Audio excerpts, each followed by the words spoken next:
ಅಯ್ಯೋ ಈ module solve ಮಾಡಿ ಸಾಕಾಗೋಯ್ತು. ಈ JEE ನೀಟು ಅಂತ ಮಾಡ್ಯೂಲ್ ಸಾಲ್ವ್ ಮಾಡೋದ್ರಲ್ಲೇ ನಾನು ಎಕ್ಸಾಸ್ಟ್ ಆಗ್ಬಿಟ್ಟಿದ್ದೀನಿ. ಸರ್ ಹತ್ರ ಏನಾದರೂ ಸೊಲ್ಯೂಷನ್ ಇದ್ದೇ ಇರುತ್ತೆ. ಇವತ್ತಿನ ಮಟ್ಟಕ್ಕಾದ್ರೂ ರಿಲ್ಯಾಕ್ಸ್ ಆಗಲೇಬೇಕು.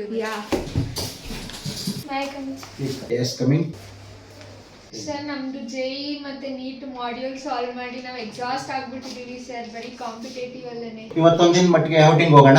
Yes sir. ಕನ್ನಡ ಸರ್ನ ಕರೀಮ.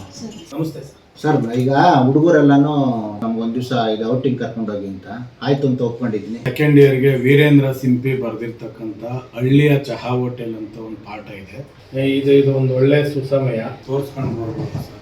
ತಾವು ಪರ್ಮಿಷನ್ ಕೊಟ್ಟರೆ ನಾನು ಕರ್ಕೊಂಡೋಗಿ ಬರ್ತೀನಿ. ಓಕೆ, ಆಗ್ಬೋದು. ಈಗಲೇ ಹಂಗಾದ್ರೆ ಮಕ್ಕಳನ್ನ ಕರ್ಕೊಂಡು ಹೋಗೋಣ.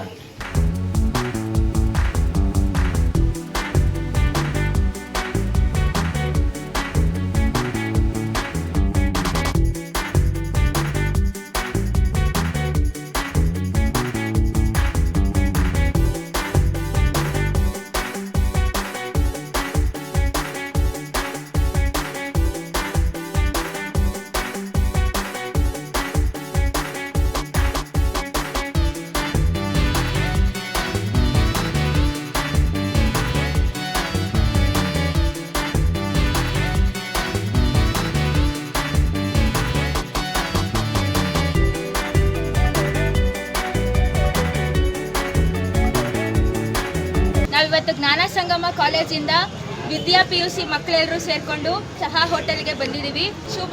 ನಾವಿವತ್ತು ವೀರೇಂದ್ರ ಸಿಂಪಿ ಅವರು ಬರೆದಿರೋಂತಹ ಹಳ್ಳಿಯ ಚಹಾ ಹೋಟೆಲ್ ಅನ್ನೋದು ಅದ್ರ ಮೌಲ್ಯನ ಅದ್ರ ಮಹತ್ವನ ತಿಳ್ಕೊಳ್ಳೋದಕ್ಕೆ ನಿಮ್ಗೆ ಹೆಂಗೆ ಅನಿಸ್ತಾ ಇದೆ? ಚೆನ್ನಾಗಿ ಅನಿಸ್ತಾ ಇದೆ. ಯಾಕೆಂದರೆ ನಾವು JEE ನೀಟ್ ಅಂತ ಏನಿದೆ ಅದರಲ್ಲೇ ಸ್ಟ್ರೆಸ್ ಆಗಿರ್ತೀವಿ. ಕಾಲೇಜೆಲ್ಲ ಇದ್ದು ಈಗ ಒಂದಿನ ಔಟಿಂಗಿಗೆ ಬಂದರೆ ಏನಾಗುತ್ತೆ ಅಂದರೆ ಮೈಂಡ್ ರಿಲ್ಯಾಕ್ಸ್ ಆಗುತ್ತೆ, ಫ್ರೀ ಆಗುತ್ತೆ. ಮತ್ತು ನಾವಿಲ್ಲಿ ಮೇನ್ ಬಂದಿದ್ದು ಏನು ಥೀಮ್ ಅಂದರೆ ಹಳ್ಳಿಯ ಚಹಾ ಹೋಟೆಲ್. ನಮಗೊಂದು ಪಾಠ ಇದೆಯಲ್ಲ, ಅಲ್ಲಿ ವೀರೇಂದ್ರ ಸಿಂಪಿ ಹೆಂಗೆ ಅವ್ರು ವರ್ಣಿಸಿದ್ದಾರೆ ರಿಯಲಿಸ್ಟಿಕ್ ಆಗಿ ಎಕ್ಸ್ಪೀರಿಯನ್ಸ್ ಮಾಡೋದಕ್ಕೆ ಇಲ್ಲಿ ಬಂದಿದ್ವಿ. ಚಹಾನ ಕಲಿಯುಗದ ಅಮೃತ ಅಂತಲೇ ಕರೀತಾರೆ. ಚಹಾ ಕುಡಿದ್ಮೇಲೆ ಅದು ನಮಗೆ ನಿಜ ಅಂತ ಗೊತ್ತಾಗುತ್ತೆ. ಚಹಾ ಅಂತ ಅಂದರೆ ಕಲಿಯುಗದ ಅಮೃತ ಅಂತ ನಮ್ಮ ವೀರೇಂದ್ರ ಸಿಂಪಿ ಅವರೇ ಕರೆದಿದ್ದಾರೆ. ಇವಾಗ ನಾವು ಯಾವುದೇ ಬೇರೆ ಕಡೆ ಮಾಲ್ಗೆ ಹೋದ್ರು, ರೆಸ್ಟೋರೆಂಟ್ಗಳಿಗೆ ಹೋದ್ರು, ಅಲ್ಲಿ ಸುತ್ತಮುತ್ತ ಎನ್ವಿರಾನ್ಮೆಂಟ್ ನೋಡೋದಕ್ಕೆ ಲಕ್ಸುರಿಯಸ್ ಆಗಿ ಕಾಣ್ಬೋದು. ಬಟ್ ಇಲ್ಲಿ ಹಳ್ಳಿಯ ಚಹಾ ಹೋಟೆಲಿಗೆ ಬಂದು ಟೀ ಕುಡ್ದಾಗ ಸಮಾಧಾನ ಆಗುತ್ತಲ್ಲ, ಆ ಸಮಾಧಾನ ಎಲ್ಲೂ ಎಷ್ಟು ದುಡ್ಡು ಕೊಟ್ಟರು ಎಲ್ಲೂ ಸಿಗೋದಿಲ್ಲ. 20 ವರ್ಷದಿಂದ ಚಹಾ ಹೋಟೆಲ್ ನಡೆಸ್ತಾ ಇರೋರು ನಿಮ್ಗೆ ತುಂಬ ಎಕ್ಸ್ಪೀರಿಯನ್ಸ್ ಇರುತ್ತೆ.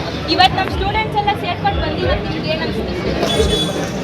ಹಾಗಾಗಿ ಒಂದೇ ಥರದ ಒಂದೇ ಕಮ್ಯುನಿಟಿ ಜನಗಳು ಇಲ್ಲಿ ಬರಲ್ಲ. ನಾನಾ ಸರ್ವ ಜನಾಂಗರು ಎಲ್ಲರೂ ಬಂದಿರ್ತಾರೆ. ಈಗ ಸೈಲೆಂಟ್ ಆಗಿರೋರು ಬರ್ತಾರೆ, ಸರ್ ಹೇಳ್ದಂಗೆ ಎಲ್ಲ ಥರದ ಜನನೂ ಬರ್ತಾರೆ. ನಿಮ್ಗೆ ಏನಂತ ಫೀಲ್ ಆಗುತ್ತೆ? ಯಾಕೆಂದರೆ ಇದು ನ್ಯೂಸ್ ಸ್ಟಾಲ್ ಇದ್ದಂಗೆ ಎಲ್ಲ ನ್ಯೂಸು ಇಲ್ಲಿಂದನೇ ಹೋಗೋದಲ್ವಾ? ಒಡನಾಟ ನೋಡಿಕೊಂಡು ಅವನ್ನೆಲ್ಲ ಯಾವ ಥರ ಮೇಂಟೈನ್ ಮಾಡಬೇಕು ಆ ಥರ ಎಲ್ಲ ಮೆಂಟಾಲಿಟಿ ಮೇಂಟೈನ್ ಮಾಡ್ತೀವಿ. ಇವೆಲ್ಲ ತುಂಬ ಬಂದಿರೋದು. ಸೊ ನಮಗೆ ಈ ಥರ ಎಕ್ಸ್ಪೀರಿಯನ್ಸ್ ಮಾಡೋದಕ್ಕೆ ಸಹಾಯ ಮಾಡಿರೋದಕ್ಕೆ, ಪ್ರಾಕ್ಟಿಕಲ್ ಆಗಿ ನಮ್ದ್ರ ಮಹತ್ವನ ತಿಳ್ಕೊಳ್ಳೋದಕ್ಕೆ ಹೆಲ್ಪ್ ಮಾಡಿರೋದಕ್ಕೆ ಸರ್ಗೆ ತುಂಬ ಥ್ಯಾಂಕ್ಸ್. ನಮಗೆಲ್ಲ ಕರ್ಕೊಂಡು ಪ್ರಾಕ್ಟಿಕಲ್ ಆಗಿ ಎಕ್ಸ್ಪೀರಿಯನ್ಸ್ ಮಾಡಿಸ್ಬೇಕು ಅಂತ ಏನಕ್ಕೆ ಅನಿಸ್ತದೆ ಸರ್? ಕಾರಣ ಏನಂದರೆ ನಮ್ಮ ಮಕ್ಕಳು ಯಾವಾಗಲೂ ಶಾಲೆಯಲ್ಲೇ ಕಾಲೇಜ್ನಲ್ಲೇ ಕೂತು ಅವ್ರಿಗೂ ಮೈಂಡ್ ಇದಾಗಿರ್ತದೆ.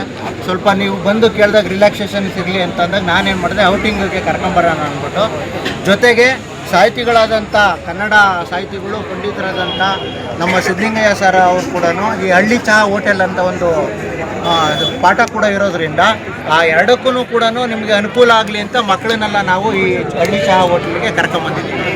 ಟೀ ಅಮೃತ ಇದ್ದಾಗೆ ಅಂತ ಹಳ್ಳಿಯ ಇದಕ್ಕೆ ಮಾಲೀಕರು, ಈ ಹೋಟೆಲ್ ಮಾಲೀಕರು ಕೂಡ ನಿಮಗೆಲ್ಲ ಒಳ್ಳೆ ರುಚಿಯಾದಂಥ ಟೀನ ಮಾಡಿ ನಿಮಗೆಲ್ಲ ಕುಡಿಸಿದ್ದಾರೆ. ಎಲ್ರಿಗೂ ಇವರಿಗೆ ಧನ್ಯವಾದಗಳನ್ನು ತಿಳಿಸ್ತಾ ಇದ್ದೀನಿ. ಕಲಿಯುಗದ ಅಮೃತ ಅನ್ಸ್ಕೊಂಡಿರ್ತಕ್ಕಂಥದ್ದು ಚಹಾ ಎಲ್ಲರನ್ನ ಒಂದುಗೂಡಿಸ್ತಕ್ಕಂಥದ್ದು.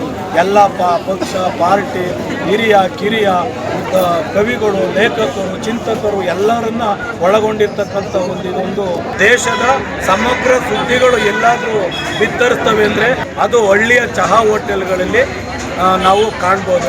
ಅದರ ಅನುಭವವನ್ನು ನಿಮಗೆ ಕೊಡಬೇಕು ಅನ್ನೋ ಒಂದು ದೃಷ್ಟಿಯಿಂದ ಕಾಲೇಜಿನ ಉಪಾಧ್ಯಕ್ಷರಾಗಿರ್ತಕ್ಕಂಥ ಜಗದೀಶ್ ಅವರನ್ನು ಕೇಳಿಕೊಂಡಾಗ ನಿಮಗೆ ಬಹಳ ಸಂತೋಷದಿಂದ ಒಪ್ಕೊಂಡು ಆಶೀಫ್ ಅವರ ಒಂದು ಹಳ್ಳಿಯ ಚಹಾ ಹೋಟೆಲ್ ಅದರಲ್ಲಿ ಊಳಿಗೆರೆಯನ್ನು ಒಂದು ಹಿಡ್ಕೊಂಡು ಅದರ ಸವಿಯನ್ನು ತೆಗೆದು ಚಹಾ ಅಂದರೆ ಆಹಾ ಅನ್ನೋವಷ್ಟು ಸಂತೋಷವನ್ನು ಆಸಿಫ್ ಅವ್ರು ಕೊಟ್ಟಿದ್ದಾರೆ. ನಮ್ಮ ಸರು ಶಿವಲಿಂಗಯ್ಯ ಸರ್ ನಮಗೆ ಪಾಠ ಮಾಡ್ಬೇಕಾದ್ರೆ ಹಳ್ಳಿಯ ಚಹಾ ಹೋಟೆಲಿನ ಮಹತ್ವ ಹೆಂಗಿದೆ ಅಂತ ಹೇಳಿದ್ರು.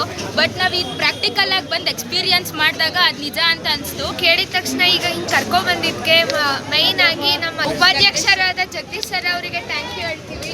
Thank you sir. And our lecturer Shivalingaiah sir ಹಾಗೂ ರಾಕೇಶ್ ಸರ್ ಅವ್ರಿಗೆ ಕೂಡ ಥ್ಯಾಂಕ್ ಯು ಹೇಳ್ತೀವಿ. We are proud to be the students of Nala Sangama.